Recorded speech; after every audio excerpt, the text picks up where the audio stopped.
I think the first year is the most exciting year because you're dreaming big, you're full of so much like ambition and passion. You've got lots of naivety, so you don't know what's about to go wrong. It's like a chessboard, you know, it's easy to like just knock at the pawns and not see 5 moves ahead. And I always say life is a chessboard and business is seeing the checkmates and where you want to end up. Both of you came into something where you couldn't see too far. You in particular had no one that had really gone before you. Plenty of people trying to talk you out of it, and still you pushed through all sorts of boundaries. Basically that, you know, that swan that's sort of looking like they're gliding through and underneath the legs are going 3,000 miles per hour, and just play it cool and act like you really know what you're doing. And I think it's all about like pivoting to the top, right?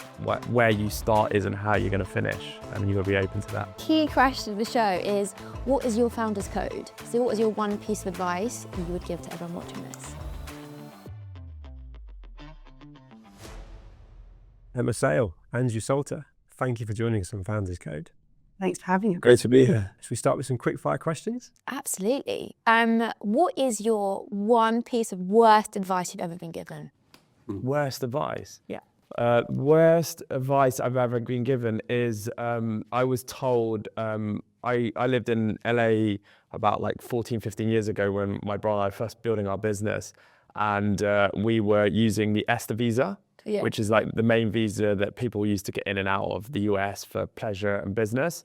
And I was advised by a lawyer that it was fine to be on that visa and go and build your business out there, and you'll be absolutely fine. And 18 months later, my brother and I got arrested at JFK. Good TR. And then we were banned from the US.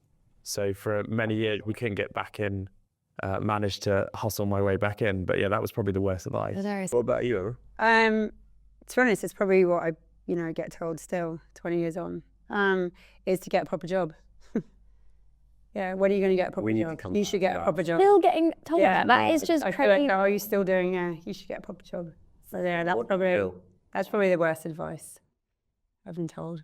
There's a whole undertow of what is a real job, right? We will come back to that. It's just some quick fire. Early morning or night owl?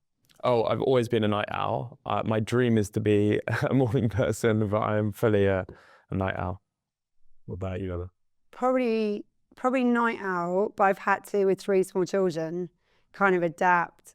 But I'm at 10 years boarding school, so I'm up and out. So if an alarm goes off at 5 in the morning, I'm up and I'm instantly wide awake. So I can be a morning person, and I kind of am more of a morning person in my routine I have to have now. But without kids, I'd be working till midnight, 1 in the morning. And yeah. Is there an element of being entrepreneurs where we're kind of 24/7 anyway, right? Like it's just continual from the minute you wake up to late at night, right? And every day's different. Yeah. You know, one week I don't do anything, the other week I'll work 24 hours a day, so. True. That's so true. Going off of that, what is your daily non-negotiable? Like one thing you have to do every day? Mine, we were saying earlier, mine's probably Pilates. Reform Pilates. Not that. I could do it every day. I would, but it's like I was really annoyed I couldn't do this morning's class because I have to be sat here. So I'll change meetings. Like, I will not put meetings until like sort of after 10 in the morning because I have to do. I agree. It's a self-improvement though. Like just that bit of exercise completely changes your whole brain, how people perceive you, your confidence, everything. How about you? I'm a big believer in rituals. I think healthy rituals define your day, make you feel good, and that's my non-negotiable. Like looking after myself, making sure my brain is working at full capacity, that I feel good, because without that I can't enjoy my life, can't be productive, can't be proactive, can't be successful. So I'd say good healthy rituals. I love that, because there's a whole why of why you started that business then, ultimately. Exactly. So both you've got a long track record as entrepreneurs. How would you describe the first year of starting out in business on your own? Well, mine was sort of, I started it and just was like, right, I'm doing it. Yeah, my first year was probably a bit of a, this is happening and it's getting a lot of attention, and did not see that coming. And yeah, sort of basically that, that swan that's sort of looking like they're gliding through and underneath the legs are going 3,000 miles per hour, and just play it cool and act like you really know what you're doing and have a business plan. And yeah, so that was sort of, my first year. Whirlwind. Absolutely. I think the first year is the most exciting year because you're dreaming big, you're full of so much like ambition and passion. You've got lots of naivety, so you don't know what's about to go wrong. you're doing something new, you're very resilient, you're very persistent. That's also the learning curve. That's where you make all your mistakes. And yeah, you just got to keep going. I think heard the other day that I think within the first year, I think like, what is it, 90% of businesses fail. So I think it's exciting. It's a learning curve. I think you've just got to keep focused on the vision, the mission, the wider goal. And I think it's all about like pivoting to the top, right? Where you start isn't how you're going to finish, and you've got to be open to that. Proper growth. Love that.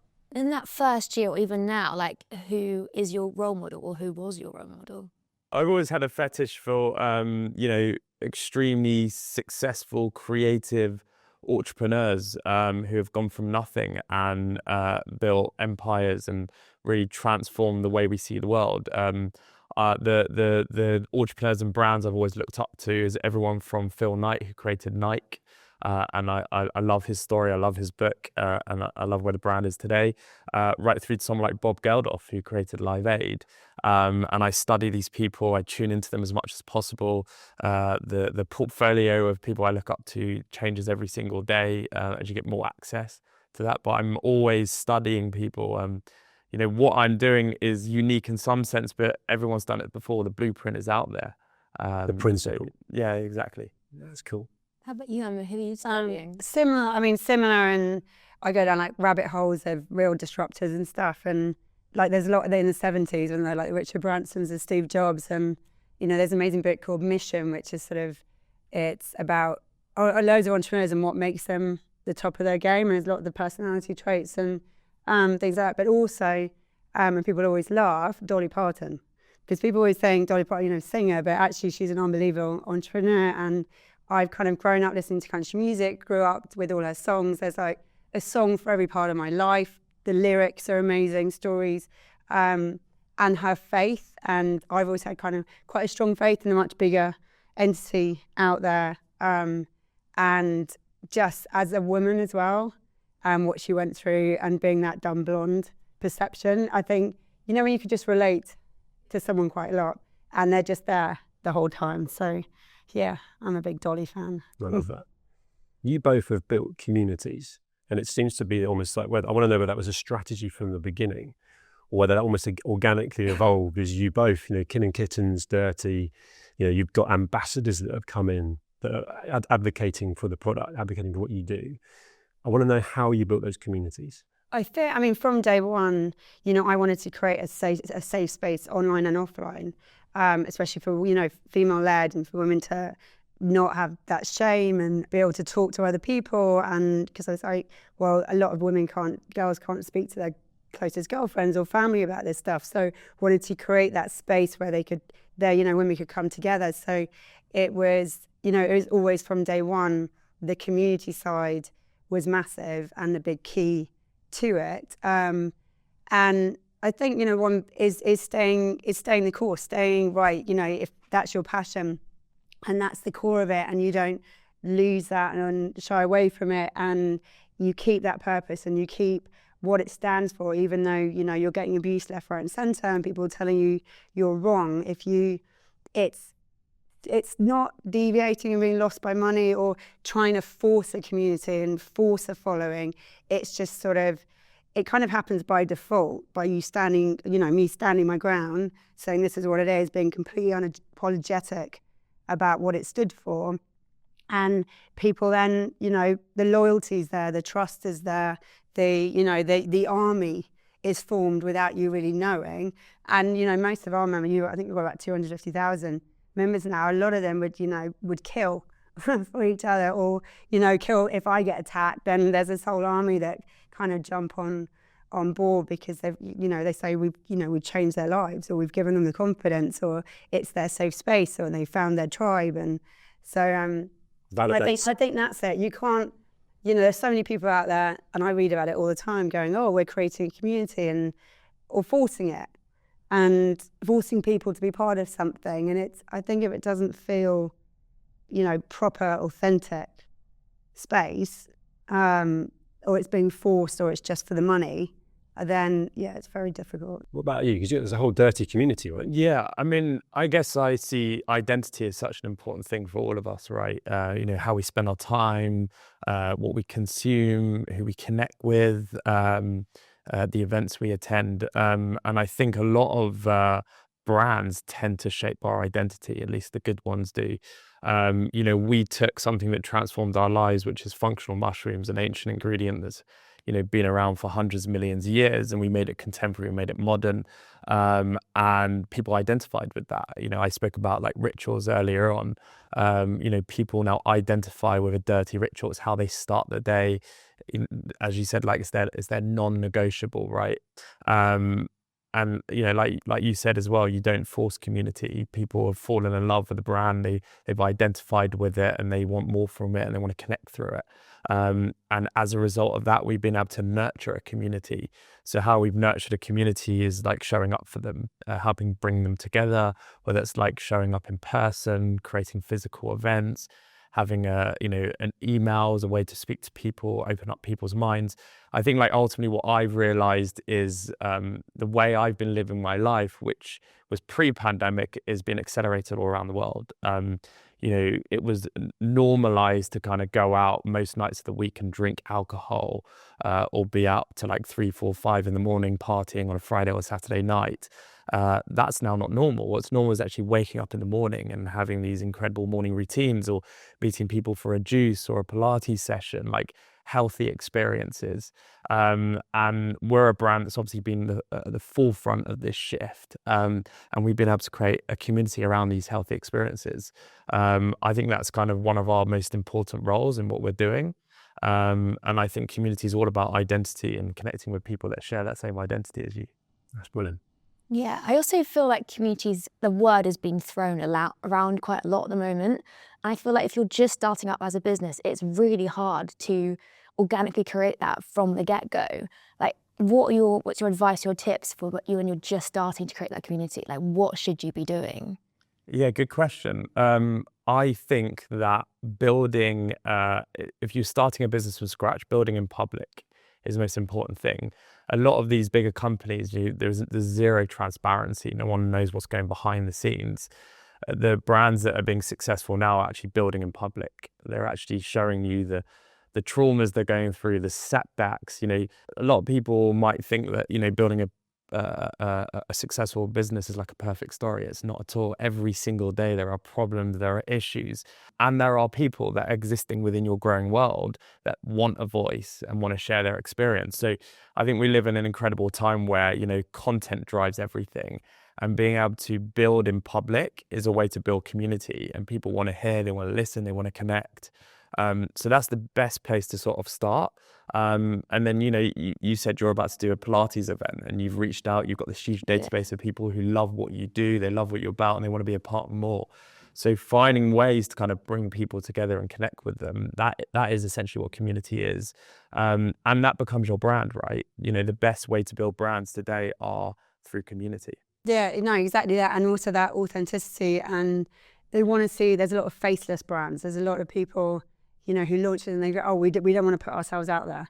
We don't want to, we'll get online abuse, we'll get knocked down. And people don't like faceless brands. They want to see, like us. That makes a difference. And it's, a lot of the time I get, it's like, I don't want to be doing it a lot of the time and think, oh, are people going to, just going, oh, she rates herself. But actually to me, it's sort of, it is people seeing the face and the person behind a brand and their story, and hearing us speak, and that passion, and the amount of times I heard people go, oh, you're not what we were expecting. It kind of is that relatability. It's sort of, they'll go, oh, actually, she sounds exactly like midlife women like me, the same issues, the same problems, the same, and so I'm going to sign up, I'm going to get involved, because she's speaking my language. And in the same with you, it's sort of, it's that side and the content that is how you do it, and the marketing of that, the people behind it, the rawness, the realness. It's not just, right, here's a brand that stands for this and sign up, and because there's no soul. We're all craving authenticity. Would AI come in as well? That's sort of was, sterile. So we want the raw behind the scenes side of things. But both of you put yourself out there to do that. You as well, right? In terms of entrepreneurs, putting yourself out there, being vulnerable, learning real time. We talked earlier about that sort of almost like 6 months to a year, many businesses fail to give up. I wonder how much of that is the lack of resilience, the lack of passion, if you like, or purpose behind what an entrepreneur is doing. Have you ever had any times where you both kind of at any one time thought, this is too much, or this is on top of me overwhelming, and what's got you through it? I mean, daily. It's 20 years on. Literally, we're 20 years this year, and there's still days where, I'll get a little an online message or something, and it will just, we're not robots. It will just get through a crack, and they'll go, what am I doing? I could be doing some corporate job and earning twice as much as I'm on. And there's always days like that. But to me, it's the bigger picture, and it sounds silly, but to me, I'm just the messenger. I don't, wanted to change the world. I wanted to shift and make a real difference. And to me, if that's my legacy, and that, and I die poor, but I've, changed thousands of women's lives and empowered them. And when I'm just the tiny cog in a much bigger process, it makes you clap yourself inside your head and go, it's just an online message, just get on with it, and this is bigger than you. So it's really important to hear that, right? What about you, Andrew? I mean, I agree. Every single day there are problems and issues. I think, like, ultimately, when Simon and I started DIRTEA, we had the crazy ambition, right? I remember when we did our first pop-up at Selfridges, we did the world's first mushroom bar, and 99% of people that came to that bar said, why are you selling drugs in Selfridges? How have you got away with that? And I'm not even exaggerating.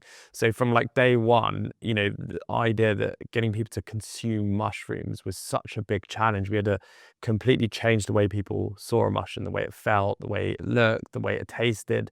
We had to make mushrooms cool and aspirational and a part of a lifestyle. And that's been sort of from the get-go. But that's just the start.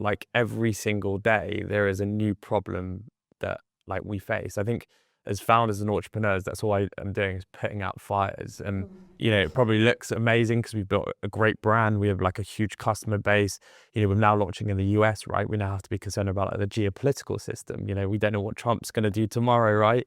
Every single day there are problems. I mean, one of our fastest growing products now is our DIRTEA matcha. And we've had DIRTEA matcha now for probably 2.5 years. Matcha is now the biggest thing. Everyone's consuming it. The world's supply of matcha is now a massive concern. So that means I have to now go to Japan and meet with Japanese farmers to earn their trust. Otherwise we're not going to have a supply of matcha. There's constantly issues, and we're building a massive business with huge ambitions, and we want to go global. The US market is 40 times bigger than here. That's 40 times more problems I'm going to have in the US.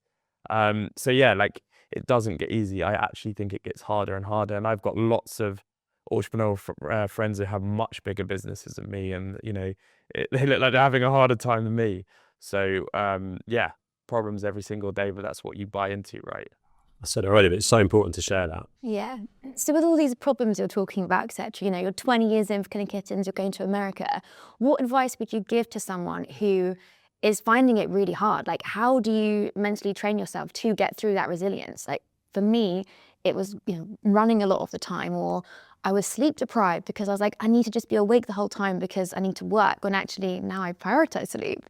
So what advice would you give to someone to actually get through the harder times? Someone actually said something to me the other day I thought was amazing. Do you ski? Yeah, I did. When you're off piste, how do you ski through trees? How do you ski through trees? Yeah.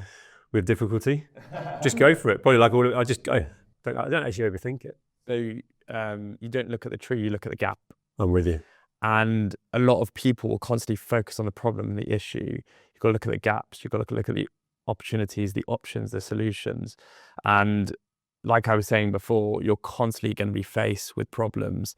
You've got to focus on the solution. You've got to remain calm. You've got to be positive. You've got to be optimistic. You've also got to ask yourself the hard questions. When you ask yourself the hard questions, you're going to be grounded in reality. And the other thing is you've got to keep reminding people of why we're here, why we're doing what we're doing, because you're constantly in the trenches. You're constantly at war. You're constantly in battles, but there's a bigger war to be won, right? And my job is to really remind the team of, you know, what is the goal? What's the mission? You know, we want to change the way people perceive their health, their perception of health. We want to transform people's health through our products, through these rituals. And I have to remind people of that. So yeah, hopefully that answers your question. Yeah, no, it's amazing. I love them. No, like similar, and that's stoicism, isn't it? I love the stoicism. Yeah. And I always, joke and love history and about Stalin's 5-year plans. So when we launched, it was like what I saw was a big picture and how I wanted it to be 5 years on, and that's what I focused on. And it's like a chessboard, it's easy to like just knock at the pawns and not see 5 moves ahead. And I always say life is a chessboard, and business is seeing the checkmate and where you want to end up, and keeping always keep my eye on that, because then you don't see the little things, the problem, because you can get so swamped in. And I think naturally a lot of people will just see the trees. Yeah, really they see the trees, whereas I've always, and then I moved on to the next 5 years and next 5 years, which is why this is it's 20 years, so it's like this is 5 years in my head. So I've kind of always see, and then you also don't get bogged down. If you get bogged down in detail and have a really set plan of the minute it goes off the plan, you're like, well, I failed and it's not working. If you keep, it's that agility to always see the gaps, have a loose plan and the big picture and where you want it to be, because then you don't, see when people say, well, what have you failed at? Where's the business failed? And I can honestly sit and go, it hasn't. But if I look back and in my detail, there's been loads of things that have failed, but I haven't seen it as a failure at the time, because it's just a small thing. Whereas if I'd had, in a similar way, I said this to someone the other day, which childbirth, when you get the minute you're pregnant, you go and have a first appointment, you meant to write down your birth plan.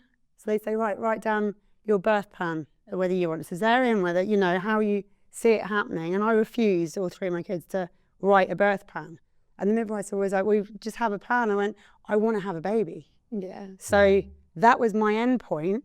So it didn't, so actually when I said I would quite like to sit in the water, have a water birth, when it hit the fan, and, it came out the wrong way, and it was like, everything, there wasn't a failure, there wasn't a beating myself up because I hadn't been able to have the written down detailed plan. I had a healthy baby. And that's, I think, to me as well. Yeah, that was beautiful. I love to add as well is that one thing I always remind myself every day, I'm a perfectionist, right? And I want everything to be like phenomenal, look amazing, taste amazing. I want the experience to be phenomenal. One thing I have to remind myself every single day is like, you don't know what's actually going to work, and you just have to get stuff out there and test it, right? You don't know how the consumer's going to respond. You don't know what's going to go viral. The algorithms are changing all the time. I think we obviously live in a time where we can get instant feedback as well. A lot of what I do now is like, for example, messaging, right? I test everything in terms of messaging that's going to pack, messaging that goes on the website. We test it through ads. So we might put 2-3 ads out with a specific message. We put it out there and we see what gets the best click-through rate. And then that might be the thing that goes on the front of the pack, or that might be our new campaign, or that might be like a new product we want to do. So I think one of the key things that I remind myself every day is just like, don't be a perfectionist. Just put it out there, see how you get a response. Because loads of people are, it's not ready yet. Can't launch it, it's not ready. I'm like, you just got to throw it out there and launch it. We launch stuff, and we say, when we've got the community now, is we survey them a lot and ask them what, if theoretically, if we did this, hence why we're launching a cruise, it's sort of where would you want to be? What would the price point be? What would you like to see on it? It's sort of, it's that constant, a lot of people, will launch something and go, this is how it is. People are going to like it. Whereas we go, well, what do people like? And then that's... brings the value of community into already that you're pioneering the huge groups of people with Pilates, and you can get feedback from a really loyal community that you built up, and then you can test and fail and work out what works. I love that analogy of the trees. Yeah. And using that, like if you go further that, if you were an innovator, wannabe entrepreneur listening to this, and you're looking through the trees as far down the mountain as you can, you guys, both of you, came into something where you couldn't see too far. You in particular had no one that had really gone before you. Plenty of people trying to talk you out of it, and still kind of doing that. You've pushed through all sorts of boundaries. I'm sort of interested to know whether it's now for you guys the journey or an actual destination, like something you can actually see, something you want to achieve with DIRTEA, something you'd love to achieve with Killing Kittens, or is it actually now all about the journey?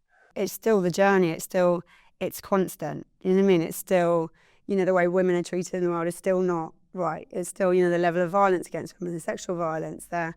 It's almost going backwards in a lot of countries. It's sort of when the fight's still there, you keep going. So, you've got that element where it's not a case of, right, you suddenly end it or you suddenly sell it, and that, a big corporate can take it apart and do. I think the whole, what it is and what it stands for is a constant journey. I mean, are we planning on, growing bits in the travel side of stuff, and we could sell, to a bigger player on the high-end travel side of things, or, our app on the tech side, we could spin that into, one of the big online dating group stuff who are buying up niche. So yeah, on the corporate, the business side, there are exit routes. But I think as a brand, as a whole, and what it stands for, the community's only getting bigger. The journey's only, it's really, I kind of feel like we're just on the runway. We've built it all, and it has taken 20 years, and it's there, and all the different bits we've got as parts of the KK group. It's all completely built, and these planes are on the runway, and now they can all take off. So we're just sort of onwards. Yeah, constant journey. Yeah, I mean, we're living through a mental health crisis at the moment, and whether we've been diagnosed with a mental health condition or not, it's existing with all of us. People are overwhelmed, they're overstimulated, they're burning out, and chronic issues are emerging. And people are waking up to that. They're a lot more educated. We're tuning into podcasts, reading books, having conversations that might have been a taboo or stigma. The goal that we set at the beginning of this was to help people through that and change the way they view things like coffee. Over caffeinating yourself throughout the day is what making us crash. It's affecting our sleep, and all these things contribute to issues down the line.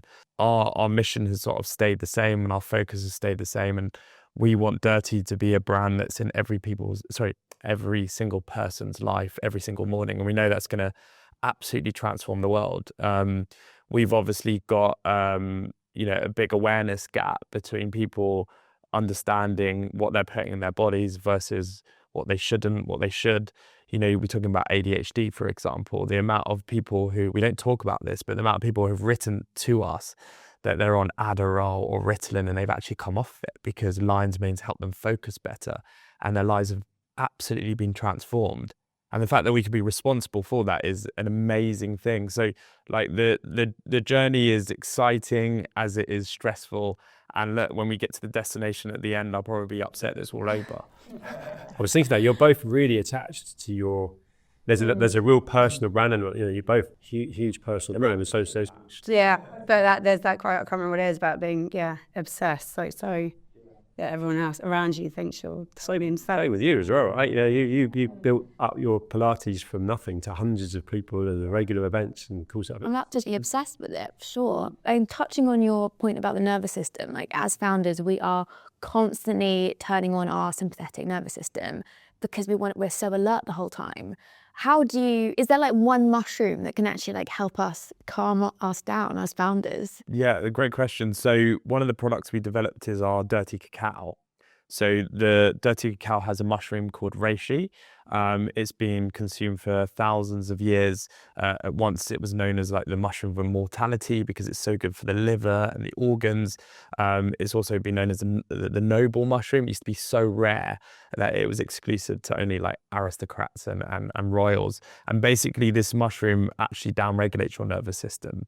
It can calm the mind, it can soothe stress and anxiety. If you consume it on its own, it's very bitter, and to be completely frank, it's disgusting.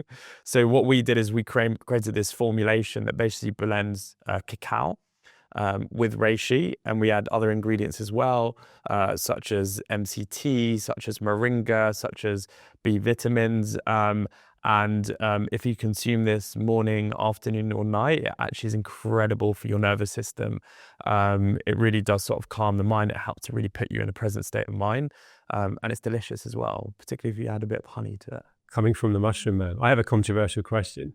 Yeah. With Emma sitting here, is there a mushroom that in any way stimulates sexual stimulation, or I'm sure this will probably edit it out. Yeah. I want to know the answer. Yeah, that's my favourite mushroom actually. There's a mushroom called cordyceps. And cordyceps, we actually talk about being the performance mushroom because it's Good great. sport, that one. It's great.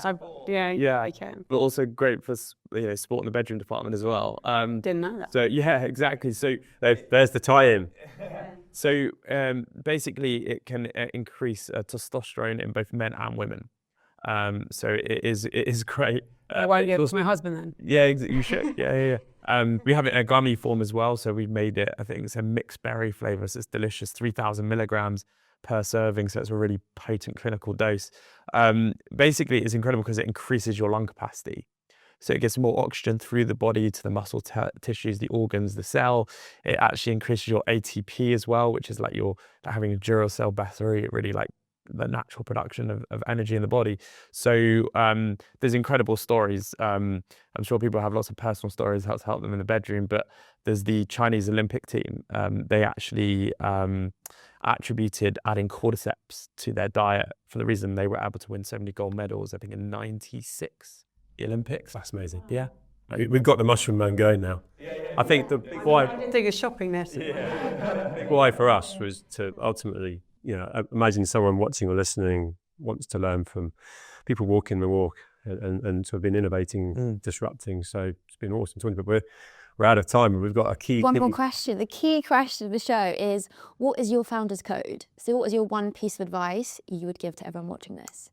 God, it's a tricky one. Mine's really simple. You trust your gut. The thing is, you have so many people around you, and what I found is the closest people to you that actually are the most negative. They tend to be the ones that go, "Don't do that. That's a bad idea."